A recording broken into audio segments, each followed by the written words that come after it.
Are the top 10 albums today horrible? Dante had an idea for me to give my take on these top 10 albums, and we picked one song maybe from each album, and I'm gonna give you my quick take on it. You know, there's a lot of talk about, is today's music soulful? Does it sound as good? Are the mixes as good? Are the lyrics good? What's going on? What's the tone?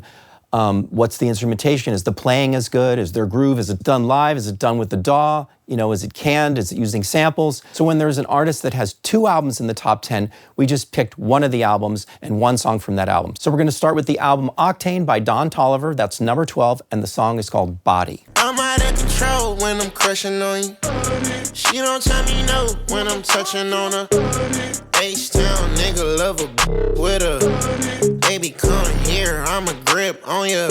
Y'all niggas ain't got nothing to say. Oh, what you gonna say? This is probably my favorite song out of all these songs in the top 12. I really like the angular melody. That's the first thing that I hear. And the way he it's very staccato and he stops. And then there are these effects on his voice that are part of the melodic structure. And it's really used in an expressive way. It's not just like throwing a delay on the voice, you know, at the end of a phrase or something as an afterthought. It really feels like cohesive, and I'm a big fan of that. The synth sounds are great. When you have a good song, a lot of times, you don't have to pile more things on. Usually, if you have too much in the arrangement, you're pulling things out. And I think whatever they had, they landed in a great place because it's a very clean arrangement, so it allows me to want to turn it up. And so I can really enjoy listening to this song, and there's just a lot of sonic depth to the final sound of the song. So it's thumbs up for me.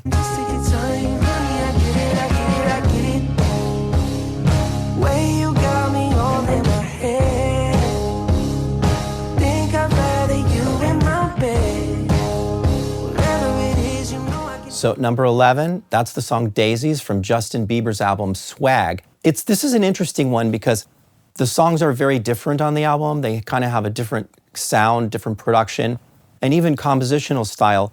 This particular song, I like it. It's kind of the hit. You know, you hear it on the radio. And what I like about it is his use of different colors in the guitar and his vocal performance. And it's listening to this album gives me the sense that this is an artist who's been around a little bit of a while, who's still searching and looking to bring something different and finding a new voice in himself. That's what I hear when I compare it to other Justin Bieber songs. So another double thumbs up, big fan. I love it when artists are pushing the limit, and I think it's a good motivational thing for me and maybe for all of us to not just get stuck in our ways and to keep reinventing ourselves, because that's also a good way to have a career, and it's a good way to stay fresh and really find something in yourself that can take you forward.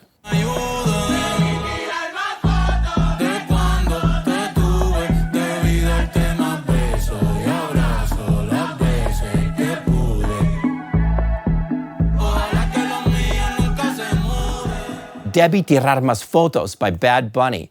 The song is DTMF. And I've got a lot to say about this song. I really like it. I especially like the liveness of it, and I like how there's people involved. There's great hooks throughout the song. There's a great use of acoustic instruments, traditional beats, and then a lot of electronic stuff that set up the atmosphere in the beginning of the song. And it's another song that kind of makes me smile. I love how he talks to you.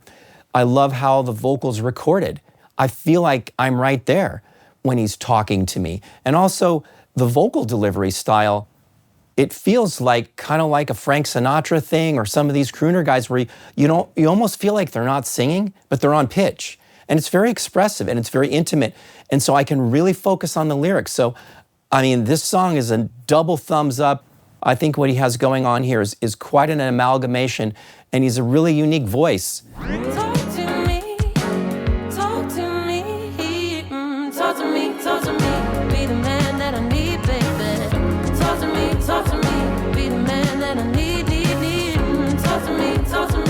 Olivia Dean, The Art of Loving, Man I Need. That's the song. I hear it on the radio. And when I first heard her voice, I definitely fell in love with her voice. The song, for me, lacks a little bit of depth. I think like some of the places it goes are very predictable, but I do like this. It gives me a smile. So there's something there. I think she's going to be an artist that's going to be around a while. So I'm going to be looking to see where the song writing goes. In terms of the production and all that, I think I like the retro, like looking back. It still doesn't have that thing that some of the songs from back then had in terms of like the way the rhythm section and the players like interacted. It just feels a little bit controlled. So, I just like to see her turn loose a little bit because there's a lot there. Swim, swim. This is how it all begins. Swim, swim. I just wanna dive. I just wanna dive. Pop world, run away. I still wake up in this pop world. The album Are You Wrong by BTS, and the song is Swim. So anything synth, I'm gonna like it when I first hear it, because I wanna hear what's going on there. And it catches my ear, I just love the sound of synth. So there's a good use of synth bass. I like that the song starts with the chorus right away, and it's in the intro, but then it just doesn't go anywhere for me. I feel like it's kind of what I heard there. I don't get to hear too much more. So this song is very referential to Travis Scott, Miguel, and it's very K-pop in the sense that it's perfect. There are very few flaws and things that sometimes my ear likes to hear every once in a while. So, you can decide.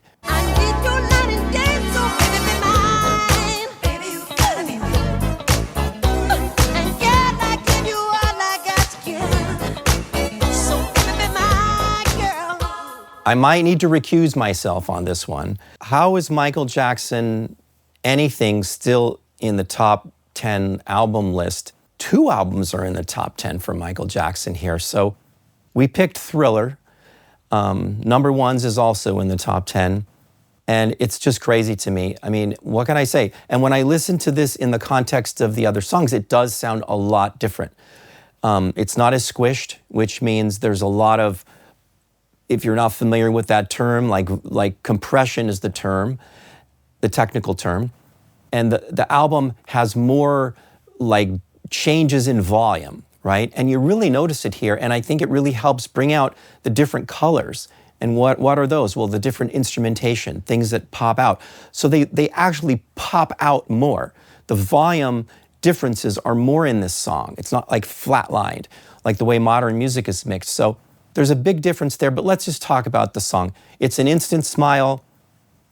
Michael's vocal performance is, it's legendary, it's iconic, and it's still lasting.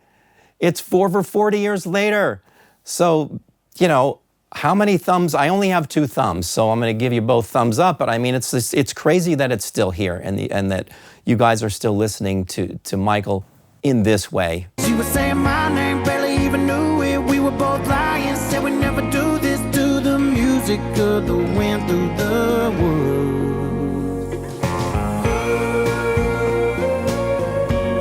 Morgan Wallen, I'm the Problem, the song 20 Cigarettes. Now, the first thing that caught my ear was the guitar playing, so I wanted to know who that was. So Ben checked it out for me. It's Tom Bukovac, perfect. The Nashville guy, just adds so much to so many records. So the guitar playing really stuck out to me a lot. But of course, I don't want that to overshadow Morgan Wallen's voice. Always stands out. When I hear him, doing duets with other artists, I've always liked it. And I like his authentic twang that he gets. The song here doesn't so much take me places I don't get enough hook, but Morgan Wallen's a great artist, very loved, packing houses. He's going to keep it going for a long time. I think he's a classic. So I would give it a 1 thumbs up, but there's other songs. I picked this one because it's, I wanted to tell you these things about it. Not everything has to be perfect for it to be a great album. So Morgan, I know you got so many great things in you, keep it going. We got a few things in common, like horses and divorces, and we both like to drink. Maybe we're more alike than we. Okay, Middle of Nowhere, Horses and Divorces, Kacey Musgraves. I love the title, the bounce, And you know what? The song has that bounce. It just sounds like it's almost like a drinking thing, but you just get your whole body to it. So the playing is there. Like that's the thing. Sometimes when you're in the box working on songs, you just don't necessarily get that people can bounce harder than the actual box can. And she delivers that. And there's a great atmosphere throughout this song. I feel like I'm somewhere. And it's cinematic, and her voice is so appealing. The delivery's there. You know what I mean? It's emotion. So when the song hits me emotionally, that's a 2 thumbs up for me. The thing is, what I'm telling you about all these songs is it's not whether it's good or bad because it's new versus old. I just look for emotion, and to be transported.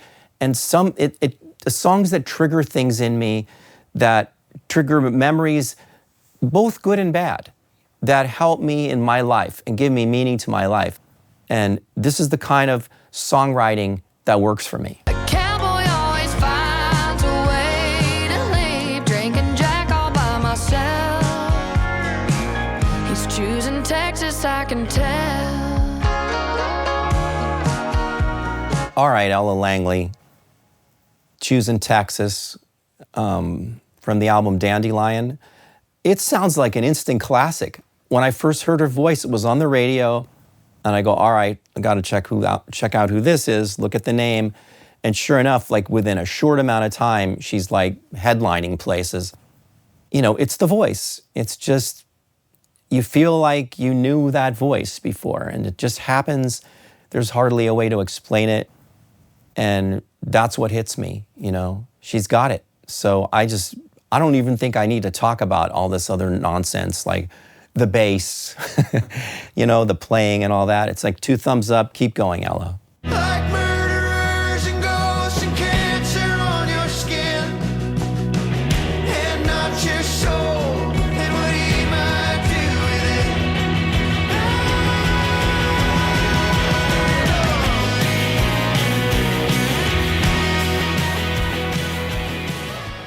So here's the number 1 about cancer, murders, the fear of immortality. I think we're in a good place when people are, wanting to hear songs about this. We need songwriting that talks about topics that are difficult. And I think Noah really knows how to do it. He knows how to put it in a song and make a hook out of those. Like if I had to write a song and somebody told me that's what it has to be about, and it needs to be a hook, and it's gonna hopefully be a number 1 album, and then we're really banking on you for that. I don't know how easy that any of us could do that. And he nails it.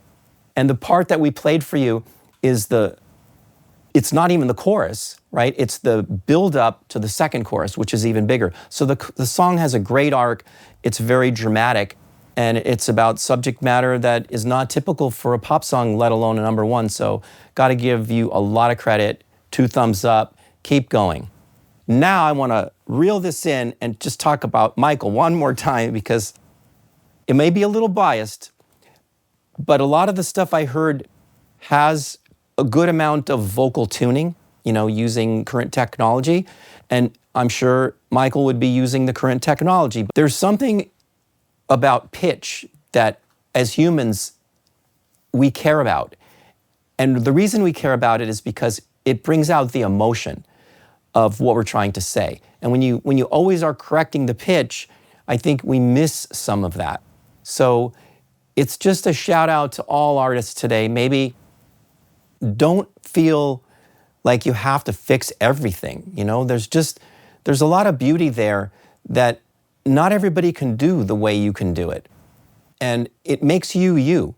And I know that when I listen to a lot of old recordings, that's one of the big takeaways for me, aside from all this other stuff, the songwriting. There's always going to be complaints from other generations that no one writes songs like, they used to write.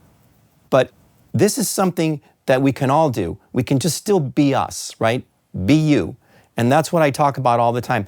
This YouTube channel has given me an opportunity to be me. And it's one of the first times in my life that I've really felt that. And I'm learning more about myself when I do that. So I know I just segued from pitch into that. But I think being you is really the message for all of us, being artists, being a listener, being a creator.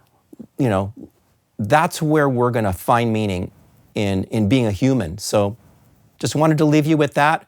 Remember to like and subscribe. Check out my course, Think Like a Synth.